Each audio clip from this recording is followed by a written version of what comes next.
साथियों, आप सभी का इस प्लेटफॉर्म पर स्वागत है। यहाँ पर हम लोग आगामी आरओ एआरओ 2023 की प्रारंभिक परीक्षा के लिए टेस्ट सीरीज देख रहे हैं और इसी कड़ी में हम लोग जो है ध्येय आईएएस कोचिंग संस्था के द्वारा जो टेस्ट सीरीज कराई गई है उसी में से एक टेस्ट पेपर को यहाँ पर हम लोग कंप्लीट कर रहे हैं। इसके पहले पार्ट में 70 क्वेश्चन कंप्लीट कर चुके हैं और इसके सेकंड पार्ट में शेष बचे हुए 70 प्रश्नों को पूरी व्याख्या के साथ देखेंगे। जैसा कि आप सभी को पता होना चाहिए कि आरओ एआरओ की जो प्रारंभिक परीक्षा की डेट है वो आ गई है। यह है आपकी 11 फरवरी 2024 को इसकी प्रारंभिक परीक्षा होगी। तो उसी के अनुसार आप अपने तैयारी को आगे जारी रखें और अधिक से अधिक प्रैक्टिस सेट लगाते रहें। और आपसे अनुरोध है कि वीडियो को अधिक से अधिक लोगों तक शेयर करें और अधिक से अधिक इसको लाइक करें। तो चलिए प्रारंभ करते हैं और साथ ही यदि कोई फीडबैक हो वो भी आप कमेंट बॉक्स में दे सकते हैं। 71 नंबर क्वेश्चन है, इतलाक प्रथा के संदर्भ में निम्नलिखित कथनों में से कौन सा या से सही कथन है। तो दो कथन दिए गए हैं।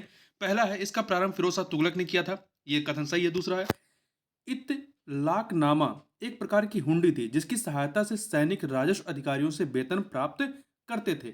दो के दोनों कथन यहां पर सही, इसलिए सी ऑप्शन हो जाएगा। अगला है सहकारी बैंकों में से किस एक को ही रिजर्व बैंक से पुनर्वित्त प्राप्त करने की सुविधा प्राप्त है।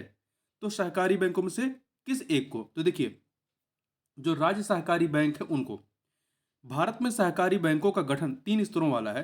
पहला है राज्य सहकारी बैंक, दूसरा है केंद्रीय या जिला सहकारी बैंक, तीसरा है प्राथमिक साख समितियां।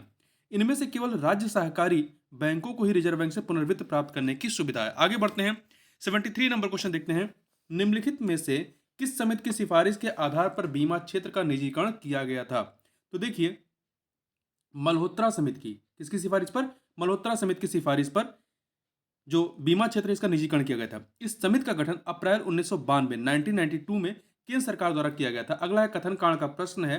तो देखिए इसमें अभिकथन दिया गया है कि विकासशील अर्थव्यवस्था के लिए थोड़ी मात्रा में मुद्रास्फीति एक टॉनिक का कार्य करती है। सही है। कारण थोड़ी थोड़ी मूल्य वृद्धि से उत्पादकों को अधिक उत्पादन करने की प्रेरणा मिलती है। तो कथन कांड दोनों सही और व्याख्या भी हो रही है, इसलिए ए ऑप्शन हो जाएगा। अगला है थोक मूल्य सूचकांक। थोक मूल सूचकांक जिसे इंग्लिश में कहते हैं होलसेल प्राइस इंडेक्स के संदर्भ में निम्नलिखित कथनों में से कौन सा या शेष कथन सत्य है। दो कथन यहां पर दिए गए हैं। तो देखिए इसका आधार वर्ष 2004-5 है, नहीं ये कथन गलत है। 2004-5 से इसका आधार वर्ष 2017 में बदल करके 2011-12 कर दिया गया। क्या किया गया, 2011-12 कर दिया गया, आधार वर्ष बदल गया। पहला कथन गलत हो गया। दूसरा, इस सूचकांक पर आधारित मुद्रास्फीति के आंकड़े वाणिज्य एवं उद्योग मंत्रालय द्वारा त्रैमासिक आधार पर जारी किया जाता है। नहीं, त्रैमासिक आधार पर नहीं बल्कि मासिक आधार पर जारी किया जाता है, इसलिए दोनों कथन यहां पर गलत है, इसलिए डी ऑप्शन हो जाएगा। आगे बढ़ते हैं, निम्नलिखित में से किस पंचवर्षीय योजना का मूलभूत उद्देश्य मानव विकास करना था।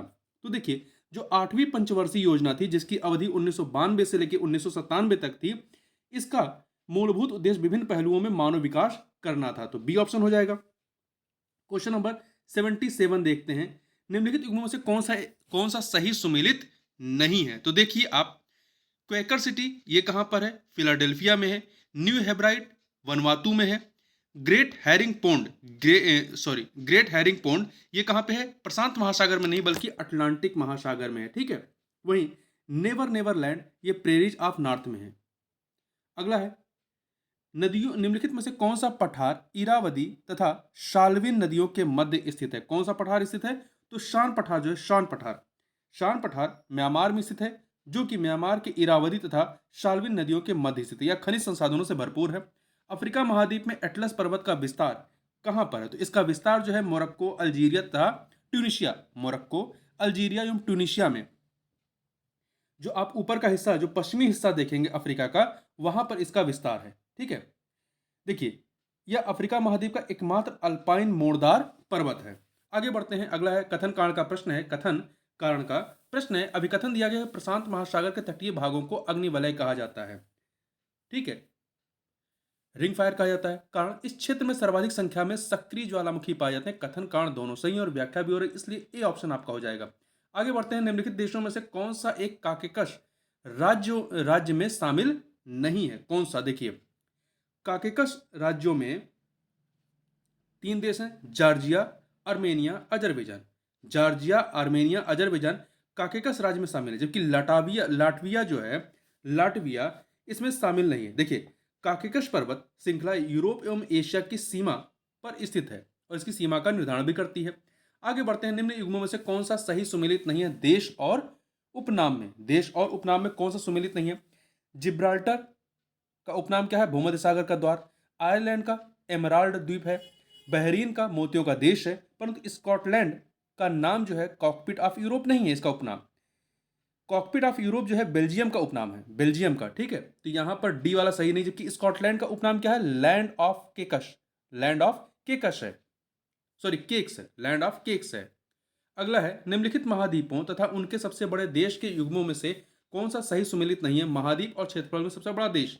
तो एशिया का सबसे बड़ा देश जो है वो कौन सा है? रशिया है, सही है। अफ्रीका का अल्जीरिया है, सही है। उत्तरी अमेरिका का यूएसए नहीं बल्कि कनाडा है, इसलिए सी वाला सही नहीं है। दक्षिण अमेरिका का ब्राजील है। आगे बढ़ते हैं, निम्नलिखित युग्मों में से कौन सा सही सुमेलित नहीं है देश और उसकी राजधानी के रूप में? तो देखिए, मोजाम्बिक की राजधानी मपूतो है। जाम्बिया की लुसाका है। इरिट्रिया की राजधानी नाकफा नहीं है, इरिट्रिया की राजधानी अशमारा है। क्या है? अशमारा है। और यहाँ की मुद्रा नाकफा है। नाकफा जो है राजधानी बल्कि नहीं है बल्कि मुद्रा है यहाँ की, ठीक है, तो ध्यान रखिएगा। इरिट्रिया की राजधानी अशमारा है। सेनेगल की डकार है। आगे बढ़ते हैं, हुमायूं ने दोहरिया के युद्ध में किस शासक को पराजित किया था? तो देखिए, दोहरिया कहाँ पे है? गोमती नदी के तट पर स्थित है। ये जो दोहरिया का युद्ध था ये सन 1532 में हुआ था। कब हुआ था? 1532 में। और ये हुमायूं और महमूद लोदी के मध्य में हुआ था, जिसमें जिसमें महमूद लोदी की हार हुई थी, ठीक है। यह हुमायूं के राजत्व काल में अफगानों से पहला मुकाबला था। आगे बढ़ते हैं, दो सूचियां दी गई हैं, इन्हें हमें सुमेलित करना है। तो देखिए, शंकराचार्य का कौन सा संप्रदाय था? शंकराचार्य का स्मृति संप्रदाय है। स्मृति संप्रदाय 3 से मिलाइए। रामानुजाचार्य का श्री वैष्णव संप्रदाय 1 से मिला दीजिए। निम्बिकाचार्य का सनक संप्रदाय है, तो 4 से मिलाइए। मध्वाचार्य का ब्रह्म संप्रदाय है, 2 से मिला दीजिए। 3142 अर्थात बी ऑप्शन हो जाएगा। अगला है क्वेश्चन नंबर 87, देखते हैं। 87 क्या है? निम्नलिखित में से किस एक शासक ने दीवान नामक एक काव्य संग्रह का संकलन करवाया था? तो किसने कराया था? तो देखिए, बाबर ने जो है तुर्की भाषा में काव्य संग्रह दीवान का संकलन करवाया था। उसने मुबाइन नामक एक पद्य शैली का भी विकास करवाया था। मुवयान, एक सेकंड, ऐसे मुवईयान, ठीक है। यहां पर क्या हो जाएगा? B option, C option, Babur. Amir Khusrau द्वारा अपनी किस रचना में भारत के जलवायु का विवरण दिया गया है? किस में दिया गया है? नूह शिपिर में, डी ऑप्शन। देखिए, इसमें भारत की जलवायु, पशु पक्षियों तथा धार्मिक जीवन का विवरण दिया गया। इस ग्रंथ में खुसरो ने भारत की तुलना स्वर्ग के उद्यानों से की है। अगला है, निम्नलिखित कथनों में से कौन सा या से कथन जो है सत्य है? 2 कथन दिए गए हैं। पहला है, जूनागढ़ अभिलेख प्राकृत भाषा का प्राचीनतम अभिलेख है। नहीं, यह कथन गलत है। अभी देखते हैं गलत क्यों है। दूसरा, यह अभिलेख शक क्षत्रप रुद्रदामन के शासन व विजयों का प्रमाण प्रस्तुत करता है। यह कथन आपका सही, इसलिए बी वाला आपका ऑप्शन सही हो जाएगा। केवल 2। देखिए, शक क्षत्रप रुद्रदामन का जूनागढ़ अभिलेख गुजरात में गिरनार पर्वत से प्राप्त हुआ है। ब्राह्मी लिपि में उत्कीर्ण संस्कृत भाषा का यह अभिलेख अब तक प्राप्त संस्कृत अभिलेखों में सर्वाधिक प्राचीन है। तो प्राकृत भाषा का नहीं है बल्कि संस्कृत भाषा का प्राचीनतम है, इसे ध्यान रखिएगा। इसमें रुद्रदामन की वंशावली, विजयों तथा शासन का प्रमाण मिलता है। इसमें सुदर्शन झील, जो कि मौर्यों के द्वारा निर्मित कराया गया था, कि जीर्णोद्धार का वर्णन भी मिलता है। आगे बात करते हैं, 2 सूचियां दी गई हैं, राज्य या वंश और उनकी राजधानी क्या रही है, इन्हें हमें सुमेलित करना। तो देखिए, यहां पर होयसल वंश की राजधानी क्या रही है? होयसल वंश की राजधानी द्वार समुद्रम है, द्वार समुद्र, तो 2 से मिलाइए। कदम्ब की राजधानी वनवासी, 1 से मिला दीजिए। वनवासी, 1 से मिलाइए। पल्लव की कांची है, 4 से मिलाइए। राष्ट्रकूट की मान्यखेत है, तो 3 से मिला दीजिए। तो 2143 डी ऑप्शन हो जाएगा। आगे बढ़ते हैं, अगला है, निम्नलिखित कथनों में से कौन सा या से असत्य कथन है? असत्य है या है? 2 कथन दिए गए हैं। तो आप यहां पे देखिए, बौद्ध एवं जैन धर्म दोनों ही अनिश्वरवादी हैं। ये कथन आपका सही है, दोनों ने ईश्वर के अस्तित्व को नकारा है, ठीक है। तो पहला कथन आपका सही हो गया। दूसरा, दोनों धर्मों में आत्मा की मान्यता है, नहीं, यह कथन गलत है। जैन धर्म में आत्मा की मान्यता है, जबकि बौद्ध धर्म में आत्मा की परिकल्पना नहीं है, ठीक है। दोनों में पुनर्जन्म को माना गया है। तो यहां पे पहला सही, दूसरा कथन गलत है। तो असत्य कौन सा है? दूसरा वाला कथन, इसलिए बी ऑप्शन हो जाएगा। ध्यान रखिएगा, जैन धर्म में आत्मा को पूरी तरीके से माना गया, परंतु बौद्ध धर्म में जो है आगे चल करके जो है उसे आत्मा के एक दूसरे रूप को स्वीकार किया गया है, पूरी तरीके से आत्मा को नहीं माना गया है। ठीक है, आगे बढ़ते हैं। दो सूचियां हैं, हड़प्पा स्थल और किस नदी के किनारे हैं, इसे हमें सुमेलित करना है। तो आप देखिए, रोपण जो है, रोपण सतलज नदी के किनारे है, सतलज 4 से मिलाइए। कालीबंगन घग्गर नदी के किनारे है, 2 से मिलाइए। चंदहुदड़ो सिंधु नदी के किनारे है, 1 से मिलाइए। शुद्ध कांगेडोर ये आपका गुजरात में है, ये इससे इसे किसके किनारे है, तो दास नदी के किनारे है, 3 से मिला दीजिए। तो ये आपका क्या हो जाएगा, 4213 अर्थात सी ऑप्शन हो जाएगा। 93 नंबर क्वेश्चन देखते हैं। एवर ग्रीनिंग शब्द प्रायः प्रयोग में होता है किसके संबंध में, तो ये आपका पेटेंट के संबंध में, किसके संबंध में, पेटेंट के संदर्भ में होता है। देखिए, एवर ग्रीनिंग शब्द का प्रयोग प्रायः पेटेंट के संदर्भ में किया जाता है। सामान्यतः ट्रिप्स प्रावधानों के अंतर्गत पेटेंट 20 वर्षों के लिए प्रदान किया जाता है, परंतु कंपनियां इसको किसी न किसी प्रकार से विलंब पैदा करके बढ़ाती रहती हैं। इस व्यवहार को एवर ग्रीनिंग कहते हैं। पेटेंट सरकार द्वारा आविष्कारक या निर्माता को दिए गए विशेष अधिकारों का एक समूह होता है। अगला है, निम्नलिखित में से कौन सा एक युग में सही सुमेलित नहीं है, तो आप यहां पर देखें, अंतरिक्ष अनुप्रयोग केंद्र ये आपका अहमदाबाद में है, सही है। भारतीय सुदूर संवेदन संस्थान देहरादून में है। विक्रम साराभाई अंतरिक्ष केंद्र त्रिवेंद्रम में है। UR राव उपग्रह केंद्र ये हैदराबाद में नहीं है बल्कि कर्नाटक के बेंगलुरु में है, तो इसलिए डी वाला सही नहीं है। अगला है, निम्नलिखित हार्मोनों में से कौन सा एक गर्भधारण के निर्धारण वाला हार्मोन कहलाता है, तो कौन सा है, प्रोजेस्ट्रॉन। कौन सा है, प्रोजेस्ट्रॉन। प्रोजेस्ट्रॉन हार्मोन का स्त्राव पिंड या कॉर्पस ल्यूटिपम की कोशिकाओं द्वारा होता है। यह गर्भावस्था एवं प्रसव में होने वाले परिवर्तनों से संबद्ध होता है, अतः यह गर्भ के निर्धारण वाला हार्मोन कहलाता है। तो ध्यान रखिएगा। क्वेश्चन नंबर 96 देखते हैं। प्रोटीन की प्रचुरता वाले खाद्य पदार्थों में निम्नलिखित में से कौन सा एक अमीनो अम्ल उपस्थित रहता है। प्रोटीन की प्रचुरता वाले खाद्य पदार्थों में निम्नलिखित में से कौन सा एक अमीनो अम्ल उपस्थित रहता है, तो कौन सा रहता है, टायरोसिन। टायरोसिन। देखिए, टायरोसिन की कमी से व्यक्ति स्वयं को दुखी एवं सुस्त महसूस करता है। ठीक है, जब आप उदास होते हैं तो मतलब कि आपके अंदर टायरोसिन हार्मोन की कमी है, मतलब अम्ल जो अमीनो अम्ल है उसकी कमी है। अगला है, निम्नलिखित कथनों पर विचार करें। यहां पर 3 कथन दिए गए, बताना सत्य कथन या कथनों का चयन करना है। तो आप यहां पर देखिए, पहला, रुधिर प्लेटलेट्स केवल स्तनियों के शरीर में पाई जाती है, यह कथन आपका सही है। दूसरा, शरीर में रुधिर का निर्माण लाल अस्थि मज्जा में होता है, यह भी सही है। तीसरा, प्लीहा को शरीर का रुधिर बैंक कहा जाता है, ब्लड बैंक कहा जाता है, शरीर का रुधिर बैंक कहा जाता है। ठीक है, और ध्यान रखिए, प्लेटलेट्स का प्रमुख योगदान रुधिर को थक्का बनाना होता है। ठीक है, तो यहाँ पे 3 के तीनों कथन सही, इसलिए डी ऑप्शन हो जाएगा। अगला है, कथन कांड का प्रश्न है। कथन कांड का प्रश्न है, तो यहाँ पर देखें, अभिकथन क्या है, लाल, हरा एवं नीला को प्राथमिक रंग कहा जाता है। कारण, क्योंकि ऐसे रंग जिनको मिलाने पर सफेद रंग का प्रकाश उत्पन्न किया जा सके प्राथमिक रंग कहलाते हैं। 2 के दोनों कथन यहाँ पर सही है और व्याख्या भी हो रहा है, इसलिए ए ऑप्शन हो जाएगा।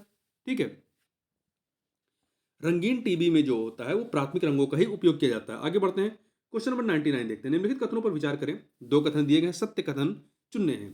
पहला, रेडियो एक्टिविटी का मात्रक क्यूरी है, सही है। लेंस की शक्ति का मात्रक एक डायोप्टर है, 2 के दोनों कथन सही है, सी ऑप्शन हो जाएगा। 100 नंबर क्वेश्चन देखते हैं। निम्नलिखित में से कौन सा एक युग में सही सुमेलित नहीं है यौगिक और उपयोग के संबंध में, तो देखिए, यौगिक और उपयोग के संबंध में, पोटेशियम ब्रोमाइड का इस्तेमाल फोटोग्राफी में होता है। पोटेशियम नाइट्रेट का इस्तेमाल बारूद में होता है। पोटेशियम सल्फेट का इस्तेमाल उर्वरक में होता है, फर्टिलाइजर्स में। परंतु मोनो पोटेशियम टॉर्ट्रेट का इस्तेमाल जो है ये श्वेत पिगमेंट में नहीं होता बल्कि बेकरी उद्योग में होता है। मोनो पोटेशियम टॉर्ट्रेट का उपयोग बेकरी उद्योग में होता है, तो यहां पर डी वाला सही नहीं है। जबकि श्वेत पिगमेंट में जिंक सल्फाइड का उपयोग होता है। आगे बढ़ते हैं, निम्न कथनों पर विचार करें। 2 कथन दिए गए हैं, सत्य कथन चुनना है। तो देखिए, हाइड्रोजन बम के जनक एडवर्ड टेलर हैं। हाइड्रोजन बम के जनक या फादर ऑफ हाइड्रोजन बम जो है एडवर्ड टेलर कहलाते हैं, ये कथन आपका सही है। दूसरा, हाइड्रोजन बम नियंत्रित संलयन अभिक्रिया सिद्धांत पर कार्य करता है, नहीं, अनियंत्रित संलयन अभिक्रिया सिद्धांत पर कार्य करता है। ठीक है, अनियंत्रित, अनकंट्रोल फ्यूजन रिएक्शन, तो यहां पर पहला कथन सही है, दूसरा गलत है, तो ए ऑप्शन हो जाएगा। लंबे अंतरिक्ष यानों में अंतरिक्ष यात्रियों को निम्नलिखित में से किस एक बीमारी का सामना करना पड़ता है, तो अस्थियां कमजोर होने की बीमारी का सामना करना पड़ता है। देखिए, लंबे अंतरिक्ष यानों में गुरुत्व बिल्कुल कम होता है, इससे अंतरिक्ष यात्रियों का पेशीय क्षय एवं अस्थियों में घनत्व कमी का सामना करना पड़ता है। अस्थि घनत्व कम होने से अस्थियां कमजोर हो जाती हैं। आगे बढ़ते हैं, निम्नलिखित में से किस वर्ष उत्तर प्रदेश में लोक आयुक्त के कार्यकाल को 6 वर्ष से संशोधित करके 8 वर्ष कर दिया गया? किस वर्ष किया गया? 2012 में किया गया था। वर्ष 2012 में किया गया। उत्तर प्रदेश सरकार द्वारा 1975 में 1975 में उत्तर प्रदेश लोक आयुक्त तथा उप लोक आयुक्त अधिनियम 1975 पारित किया गया था। न्यायमूर्ति विशंभर दयाल उत्तर प्रदेश के प्रथम लोकायुक्त थे, याद रखिएगा। निम्नलिखित युगों में से कौन सा एक सही सुमेलित नहीं है दर्शनीय स्थल और जनपद के संबंध में? देखिए, मुगल घाट फर्रुखाबाद में है, चाइना मंदिर श्रावस्ती में है, ब्यास टीला आपका चित्रकूट में नहीं है, ब्यास टीला कहाँ पे है? जालौन में है, ब्यास टीला जालौन में है, चक्रतीर्थ नैमिषारण्य में है। तो इस प्रकार से सी ऑप्शन यहाँ पर आपका सही नहीं है। अब अगला क्वेश्चन है, तो 105 नंबर क्वेश्चन से लेकर के आपका 117 नंबर क्वेश्चन तक आपके मैथ रीजनिंग के प्रश्न। तो इन प्रश्नों को छोड़ते हुए फिर से हम लोग जीएस पे पहुंचते हैं। 118 नंबर क्वेश्चन, राज्य चर्म विकास एवं विपणन निगम लिमिटेड की स्थापना वर्ष 1974 में कहाँ की गई थी? देखिए, इसको इंग्लिश में क्या कहेंगे? The state leather development and marketing corporation limited. इसकी स्थापना 1974 में कानपुर में की गई थी। कहाँ पर? कानपुर में, बी ऑप्शन। अगला है 119 नंबर क्वेश्चन है, वर्ष 2011 की जनगणना अनुसार उत्तर प्रदेश का ग्रामीण साक्षरता दर में शीर्ष जिला कौन सा है? उत्तर प्रदेश का ग्रामीण साक्षरता दर में शीर्ष जिला कौन सा है? तो यह है औरैया। कौन सा है? औरैया है, ठीक है। वर्ष 2011 की जनगणना अनुसार उत्तर प्रदेश की ग्रामीण साक्षरता दर कितनी है? 65.5% है। जबकि न्यूनतम, देखिए, अधिकतम जो है औरैया में है, जबकि न्यूनतम ग्रामीण साक्षरता दर वाला जिला श्रावस्ती है। आगे बढ़ते हैं। उत्तर प्रदेश स्थित निम्नलिखित में से किस एक टाइगर रिजर्व या राष्ट्रीय पार्क की उत्तरी एवं दक्षिणी सीमा का निर्धारण मोहन एवं सुहेली नदी द्वारा किया जाता है? महत्वपूर्ण, याद रखिएगा, दुधवा राष्ट्रीय पार्क का उत्तरी एवं दक्षिणी सीमा का निर्धारण मोहन एवं सहेली नदियों द्वारा किया जाता है। यह लखीमपुर जिले में स्थित प्रदेश का एकमात्र राष्ट्रीय उद्यान है। सितंबर 2023 में भारत के किस प्रसिद्ध ऑन्कोलॉजिस्ट को वर्ष 2023 के लिए प्रतिष्ठित 65वें रेमन मैग्सेस पुरस्कार से सम्मानित किया गया है? किसे किया गया है? डॉक्टर रवि कन्नन को। डॉक्टर रवि कन्नन को 65वें रेमन मैग्सेस पुरस्कार से। देखिए, इस पुरस्कार को जो है एशिया के नोबेल पुरस्कार के रूप में जाना जाता है। इसकी स्थापना रेमन मैग्सेस फाउंडेशन द्वारा वर्ष 1957 में की गई थी। सितंबर 2023 में किस देश को पराजित करके भारत ने सैफ अंडर 16 चैंपियनशिप 2023 का खिताब जीता है? किसे हरा करके जीता है? तो बांग्लादेश को हरा करके जीता है, ठीक है। इस प्रतियोगिता का मेजबान देश भूटान था, मतलब भूटान में आयोजित किया गया था। भारत ने 5वीं बार इस टूर्नामेंट का खिताब अपने नाम किया है। सितंबर 2023 में संपन्न हुए US open 2023 grand slam tournament में पुरुष एकल का खिताब नोवाक जोकोविच ने किसको पराजित करके जीता है? तो नोवाक जोकोविच ने डेनियल मेदवेदेव को पराजित किया है, ठीक है। आगे चलते हैं। अगला है, सितंबर 2023 में 43वें आसियान शिखर सम्मेलन 2023 का आयोजन कहाँ संपन्न हुआ?